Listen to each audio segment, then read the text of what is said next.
everyone? Yeah, we can hear you. Excellent. So what I'll do is it's 12:25. I'll spend about 10-15 minutes, talking about how we see education more generally and EdTech more specifically. And I have a few points to keep in mind, both in terms of opportunities and challenges in a post-COVID world. But the bulk of that we can address through Q&A after the presentation. Okay. So I'm going to just share my presentation. Just give me a sec.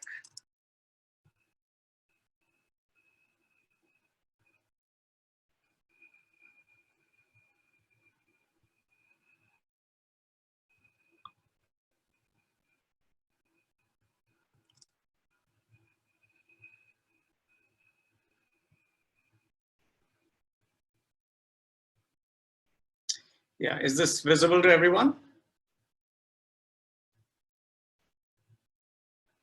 So we can see your screen, Imran. Okay.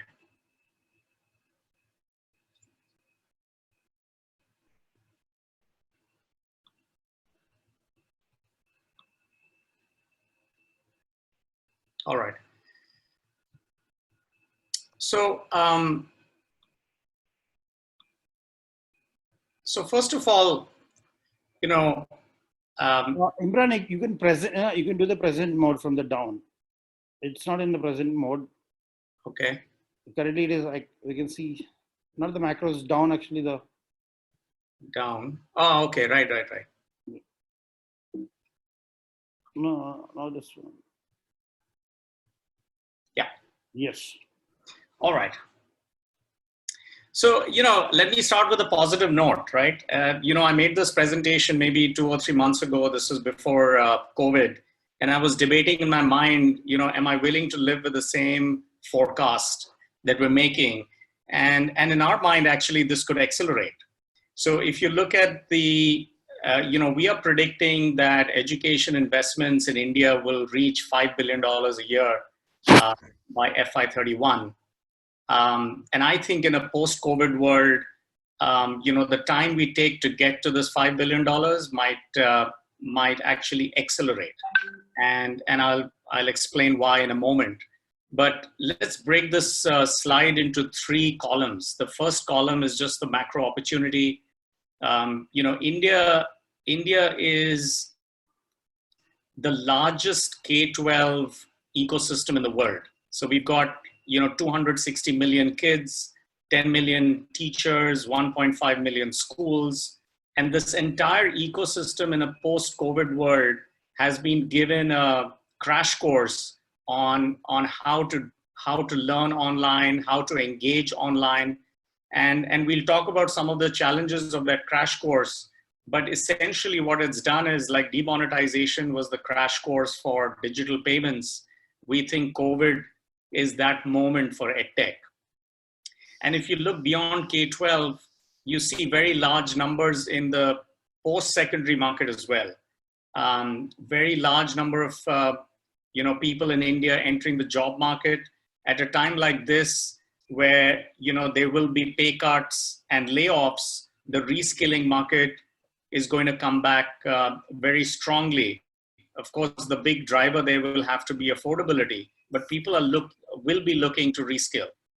We have a very large number of colleges and universities, and all of them are 2 or 3 generations behind their counterparts in other businesses. So if you compare a college or university or a school to their SME counterparts, they are so behind on the use of technology that at a time like this, they'll have to accelerate a lot of those plans. The middle column is about the education spend. The government will have no choice but to spend more. Of course, so the percentages will rise, but at least in the near term, the absolute amounts might actually decrease. And so the government is going to be, with its hand full, dealing with the primary, secondary, and tertiary effects of COVID. And these impacts are not going to go away in a hurry. This could take 2, 3, 4 years to completely unravel. At a time like this, the government will have no choice but to completely rely on the private sector to pick up the spend on education. In any case, India was a very large private education market, and it was largely because the government either did not have the skills or the access or the money to be able to deliver what the market needed. And I think that gap is going to increase in a post-COVID world. But basically, the consequence, therefore, is that the private entrepreneurs, private investors are going to have to come in and address that gaping hole that the government is going to leave behind. And as and when the demand comes back, which I strongly believe it will, we believe education investments in India will go from less than $1 billion as it is today to nearly 5 times that in a 10-year period. This is a dated slide again, but if you've been following the news about EdTech around the world, you'll see these numbers increasing pretty substantially over, let's say, a 4 or 5 year period. So in China, it's already at $5 billion a year. In India, like I said, it's $700 million. And US and EU combined was 2 billion in 2018. Now, interestingly, in a post-COVID world, the US will rediscover EdTech, and a lot of the capital that will flee to safety to save consumer and consumer-like businesses will also find its way into education. So I expect this $2 billion number to increase. But China and India, because of the sheer demographics and the numbers that we have here, will dominate EdTech, venture capital, and private equity investments over the next decade. And I think that's a huge opportunity for all of us in the ecosystem. I'd like to spend some time on this slide. We've been talking about how consumption of education is moving beyond the walls of schools, and this is going to accelerate. Schools are going to consume more technology. The lockdown has forced schools to find ways of not only collecting fees online, which they were resisting, a lot of them, but to also be more relevant to students and their lives at home. So schools are going to consume everything from digital payment solutions, ERP solutions, digital books, at one hand, to make their administration less costly and so on, but also to seriously explore more sustainable ways of engaging children at home. And that does not mean, throwing in 50 kids on a Zoom call.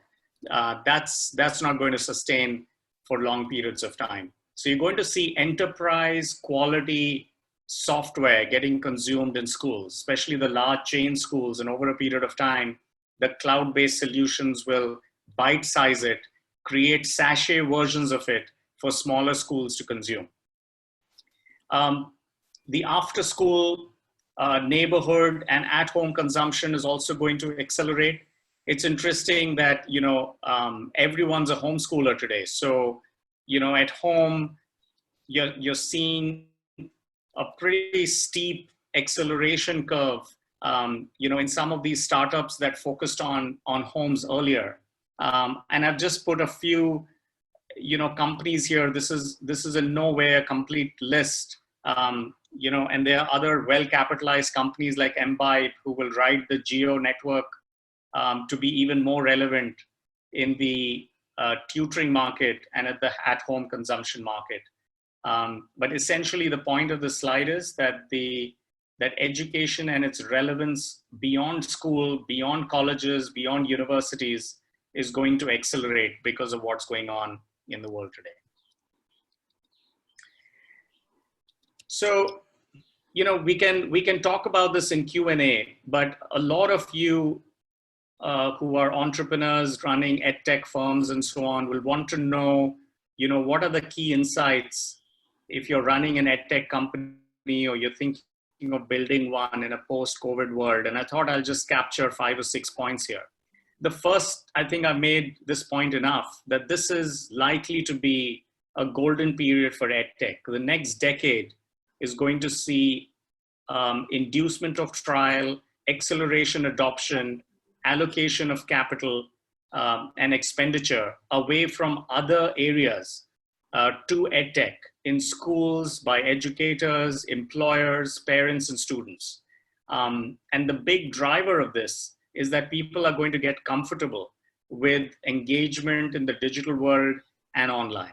And I think this is a great opportunity. This is the equivalent of, suddenly the world is giving you a channel that, where the inducement earlier was essentially to give away content for free.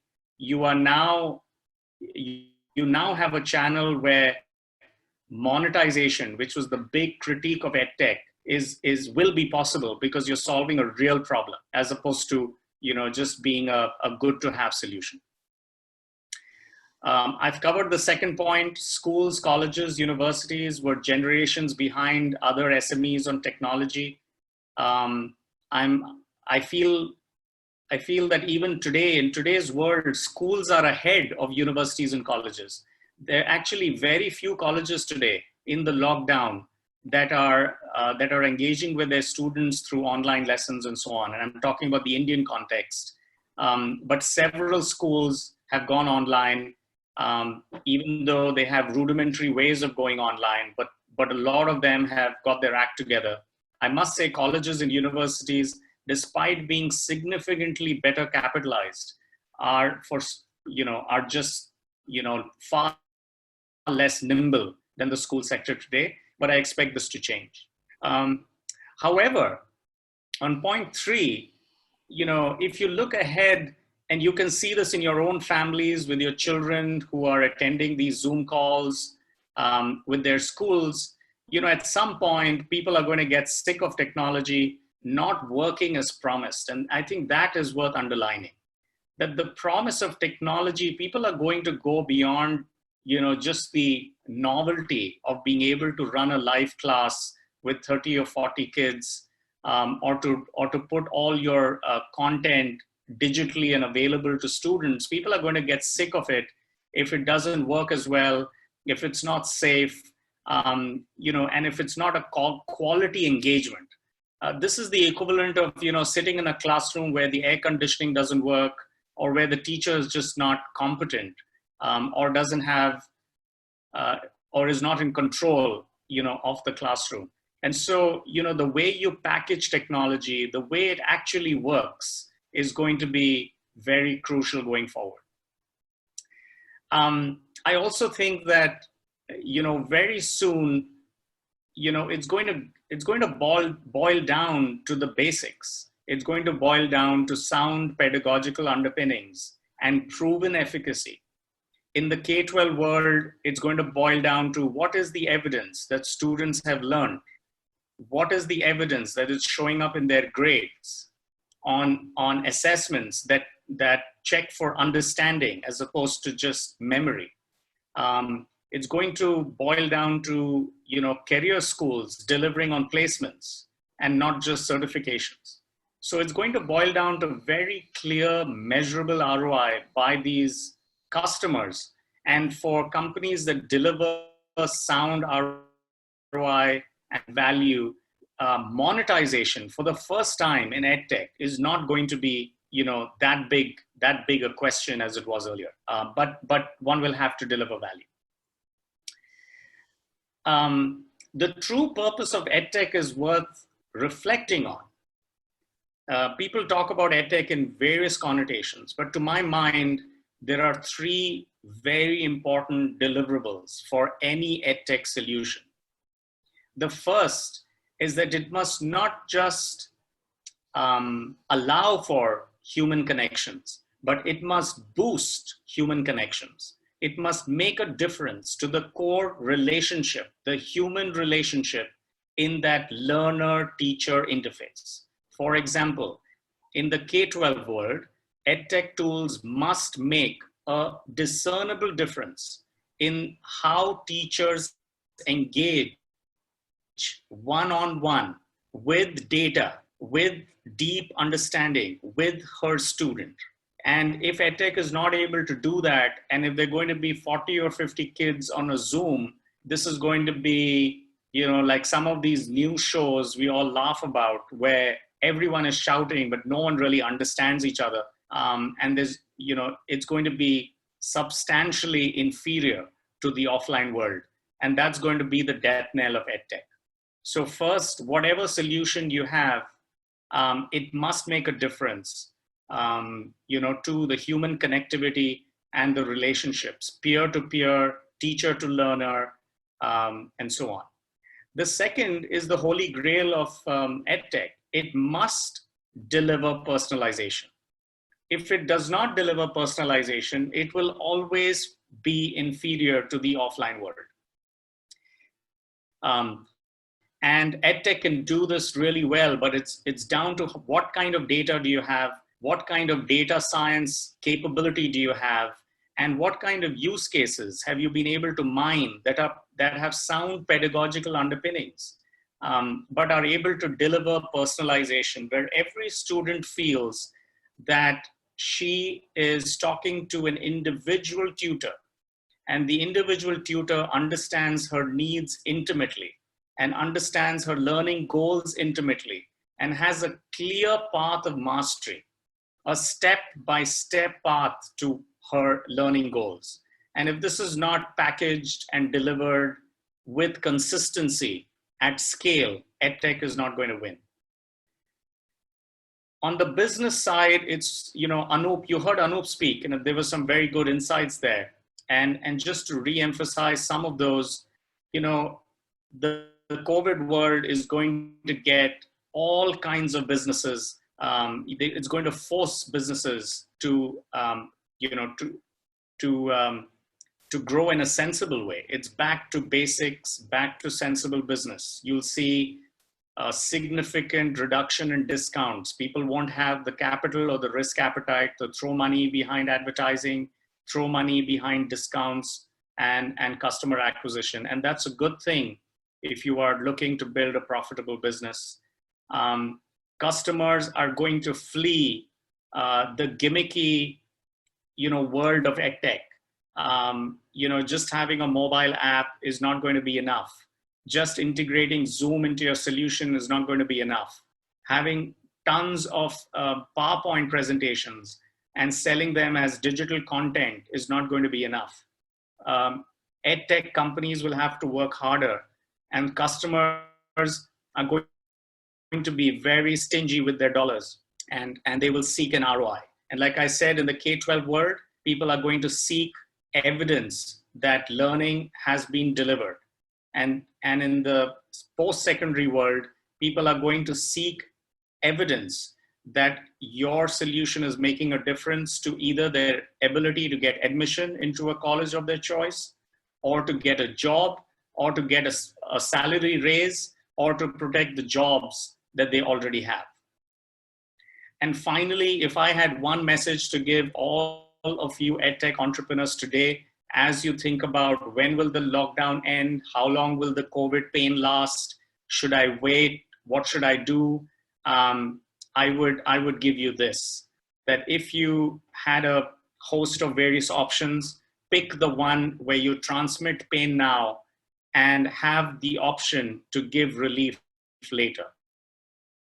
So if you're thinking about pay cuts, cut it now. If you're thinking about a range of pay cuts, pick the deeper cut. If you're thinking of layoffs, sadly, you must act now.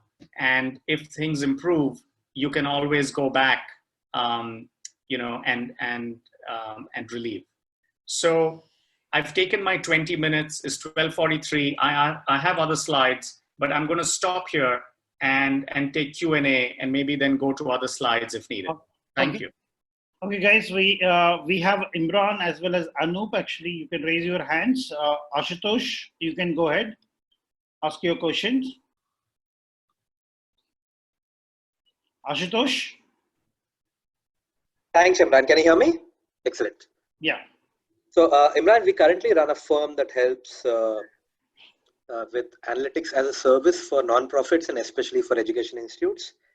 And we are at the verge of launching Right. software as a service, uh, uh, personalized learning AI kind of capabilities within the classrooms for teachers.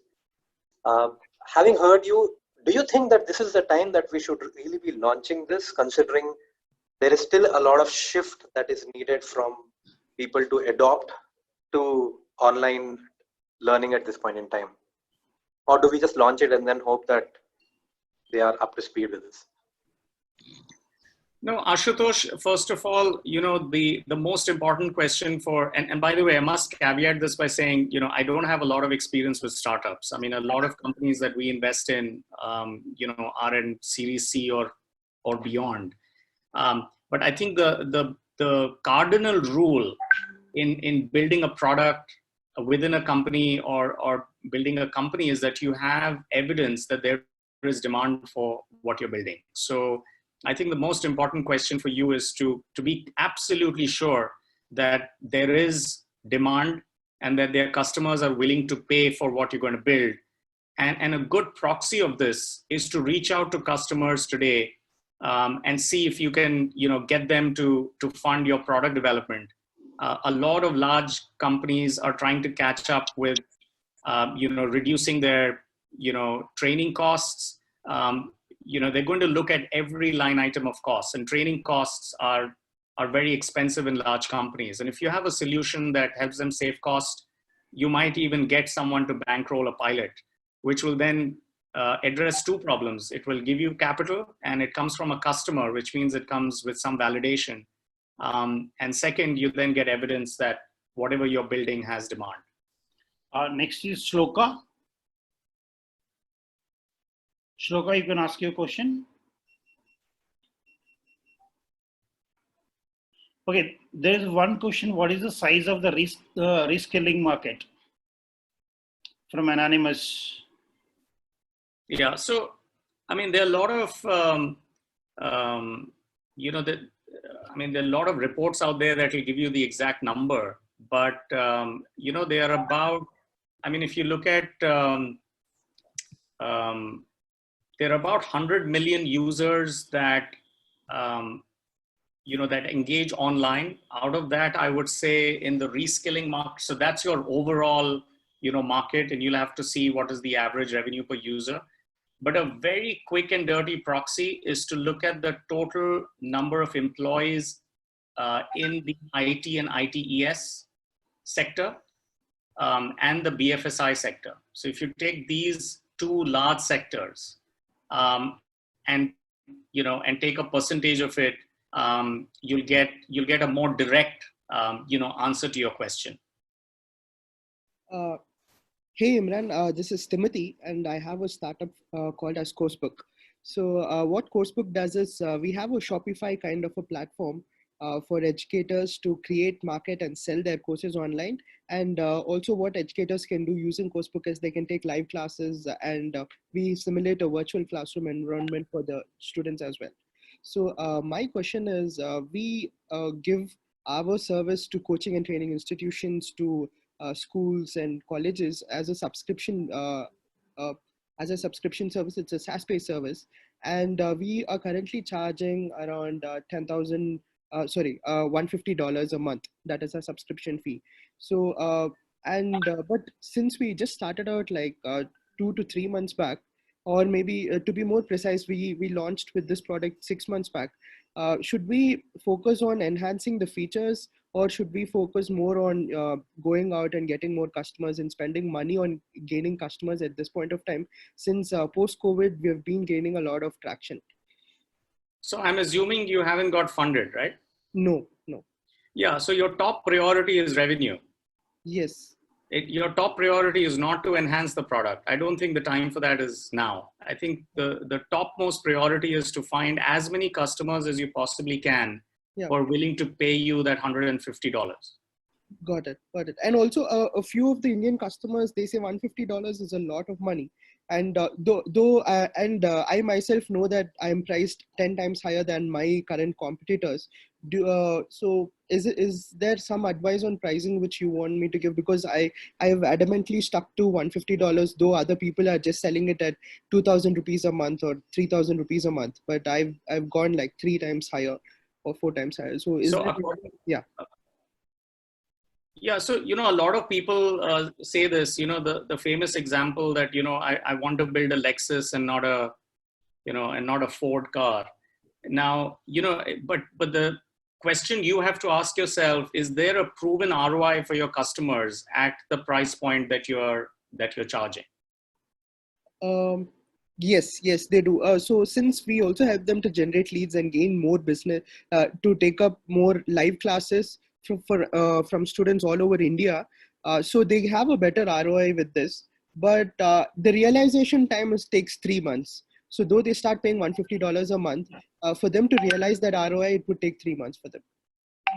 And maybe you have to tweak the risk reward, right? So you can. There are various strategies of doing this. You can start low and increase the fee as and when ROIs kick in for them, or you can variabilize. You can completely share the risk, and you can say, look, you'll give me a percentage of whatever business you get. In which case you're completely hedging their risk. And if you're confident of your ROI, then you remain premium, but you've solved the key pushback that your customers are have right now. Got it. Next, Aparna Bakshi. Aparna, you can unmute.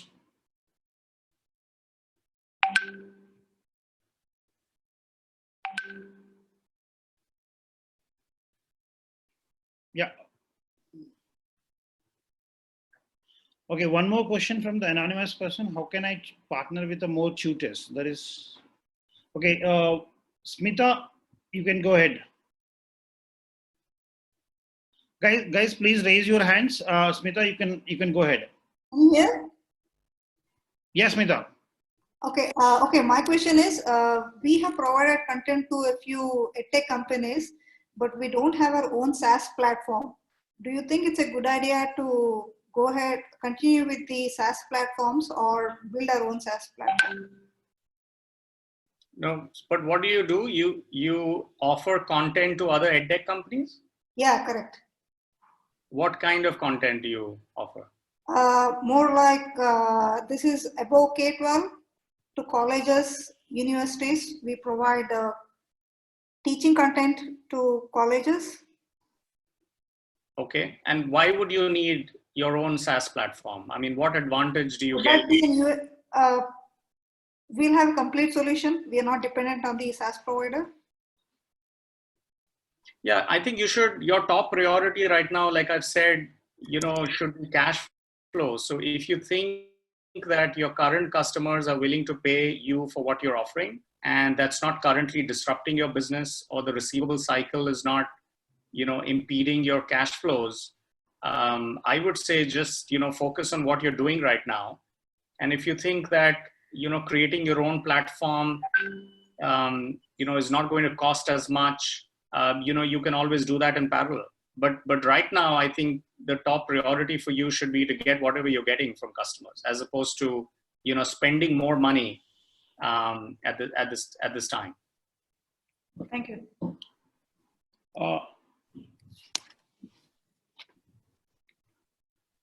Yeah, guys, Smita. So, okay, next is Sumana. Hi, my question is, in India, we see a lot of EdTech companies, and I feel from the schools or the education institutes perspective, it seems like a utter chaos. Do you agree with me? And if so, shouldn't there be some consolidation and intervention from the government perhaps to streamline the online education process? I agree with you entirely. It's utter chaos. If you are a principal or a school educator or a school owner or even a parent today, you'll be completely confused. There's a lot of mis-selling in the market. It just reminds me of, what healthcare used to be, before the regulations came in.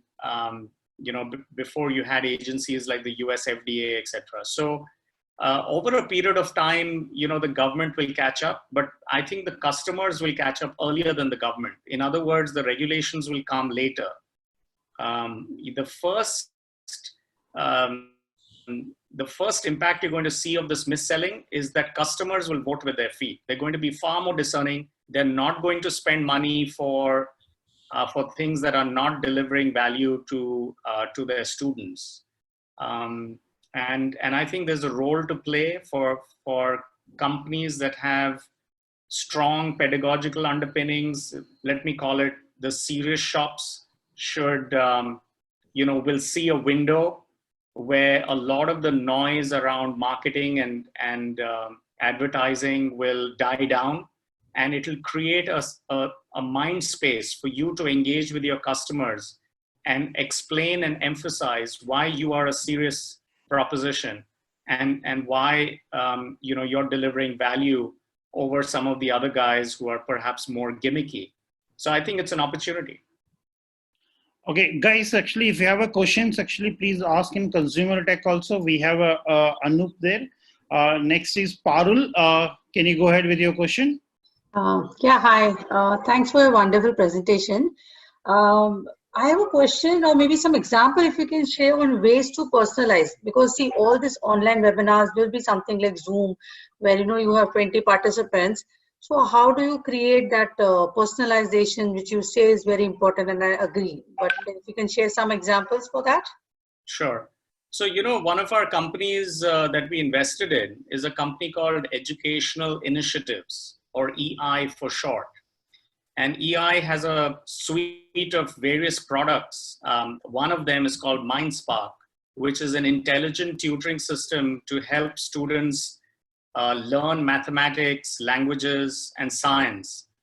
And the way it teaches students is that it uses an adaptive learning, logic at the back end, drawing from decades of data of, testing students, by age group, and by subject.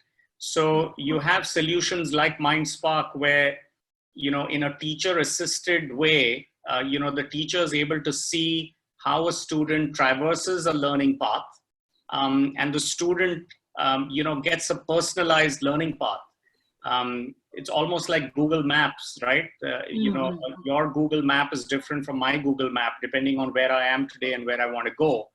And at the back end, there's tons of data, learning data, to be able to chart out that personalized path. But that's just one example. A lot of companies are using personalization. And the most rudimentary form of personalization is how Amazon and Netflix will personalize what you see or their catalog for you. So Amazon will tell you, it'll give you suggestions on what book to buy or what to bundle your order with. And Netflix will show you content that you like to see. That's the most rudimentary form of personalization. The most sophisticated form of personalization is where where is the student on your specific skill set and what your learning goals are and how do you get there. Okay. And for the reskilling? Sorry, for the reskilling segment, if you can give some example. So there are several examples in reskilling. There are companies like Simply Learn, Upgrad. There's several examples like that. In the US, there's Coursera, Udemy, and so on. And, again, those are personalized in the sense you have, in some cases, you have thousands of students that are, going through the same content of a professor, but you have this, administrative learning management system at the back end that allows them to engage with you on your assignments, on your pace of learning, on reminders and nudges, which offers a certain level of personalization. So there are several examples now. Thank you so much. Yeah, next is Tangala. Hello. Hello. Good afternoon, sir. I'm Venkateshulu, working as faculty in an university. Go ahead, Venkatesh. Right now, we are taking classes on Zoom, sir. We are teaching engineering and management students. So there are around 12,000 students taking online classes on daily basis. So Venkateshlu, what's your question? My question is, can you suggest any platform wherein we can measure analytics of the students? Okay, this is not the right forum for that, Venkateshlu. So yeah, I think we will. You can ask it and ask among the entrepreneurs group. They will help you out. Okay. Okay. Thank you, sir. Yeah. Next is Sudhir. Hi. So if you have to, take three subverticals under EdTech, so which have a high possibility of growth, so which all could be those, and so which one is good? Like, as a part of accelerator, so we are looking for EdTech, startups which are really going to, take a leap in that. So is it B2B or a B2C in an Indian market? And as we also have a USP of taking the startups outside.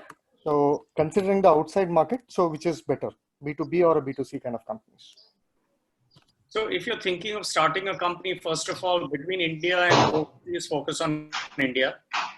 And it's not like there is no market overseas, but it's just tougher and more expensive to mine those markets. And why ignore an opportunity that is huge and world scale in your backyard? That's an easy one. Between B2B and B2C, both opportunities are very exciting, as I explained to you through the slide that's focused on how consumption of education is going beyond your offices, your universities, colleges, and schools. It is breaking those physical constraints and walls and is being consumed increasingly at home, in neighborhoods, and so on. So I think the B2C market is very real, but the B2C market suffers from very high cost of customer acquisition. On an average, it costs you between 5,000 rupees and 20,000 rupees, depending on whether you're on the reskilling end of the spectrum or you're selling, let's say, a online coding service. That's a very, very high cost of customer acquisition. So if you have a solution, a lead gen engine that dramatically reduces the cost of customer acquisition, then the B2C world is very interesting. The B2B world will give you less growth. It won't be hyper growth. These environments tend to be a little glacial in comparison, but they're more stable. And like I mentioned, colleges, universities, employers, and schools, all these four customer segments in the B2B world are going to consume more and more EdTech tools going forward. So, that's a very, very exciting market, but they're very demanding. And the sales cycles are very long, and you'll have to start with pilots and you'll have to be patient. But very strong